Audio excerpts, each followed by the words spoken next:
நம் ஆண்டவர் இயேசு கிறிஸ்துவின் நாமத்தினால் மகிழ்ச்சியும் சமாதானமும் நம் அனைவரோடும் இருப்பதாக.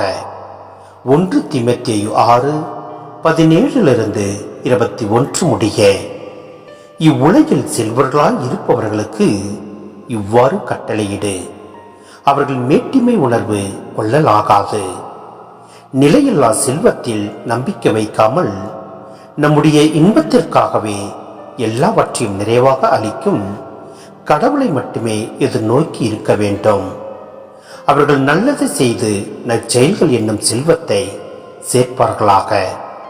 தங்களுக்குள்ளதை தாராள மனதோடு பகிர்ந்தளிப்பார்களாக. இவ்வாறு அவர்கள் தங்களது வருங்காலத்திற்கென்று நல்லதொரு அடித்தளமாக இச்செல்வத்தை சேமித்து வைப்பதால் உண்மையான வாழ்வை அடைய முடியும். தீமோத்தேயு, உம்மிடம் ஒப்படைக்கப்பட்டதை பாதுகாப்பாயாக. உலக போக்கிலான வீண் பேச்சுகளிலிருந்தும் நாணம் என தவறாக பெயர் பெற்றிருக்கும் முரண்பாடான கருத்துக்களிலிருந்தும் விலகியிரு. அந்த நாணத்தை பெற்றிருப்பதாக காட்டிக்கொண்ட சிலர் விசுவாசத்தை விட்டு விலகினார்கள். இறையருள் உங்களோடு இருப்பதாக. சிந்தனை: இங்கு பண ஆசை பற்றி குறிப்பிடப்பட்டுள்ளதை நாம் பார்க்கின்றோம். தொடக்க நிலை ஆர்வம் குறைய குறைய திருச்சபையிலும் பண ஆசை வலுத்து விடுகிறது. செல்வத்தில் பாதுகாப்பு உணர்வை தேடும்போது இறை நம்பிக்கை குறைவுபடுகிறது.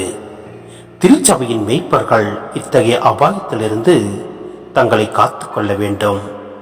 பணத்தை பெருக்குவதை குறிக்கோளானால் எவ்வாறு கடவுளின் கருவியாக, கிறிஸ்துவின் சாட்சியாக செயல்பட முடியும்? எனவே நாம் உலக போக்கிலான வீண் பேச்சுகளிலிருந்தும் நாம் முரண்பாடான கருத்துக்களிலிருந்தும் விலகி இருப்போம்.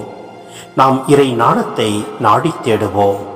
எல்லாம் வல்ல இறைவன் நம்மை நிறைவாய் ஆசீர்வதிப்பார். ஆமென்.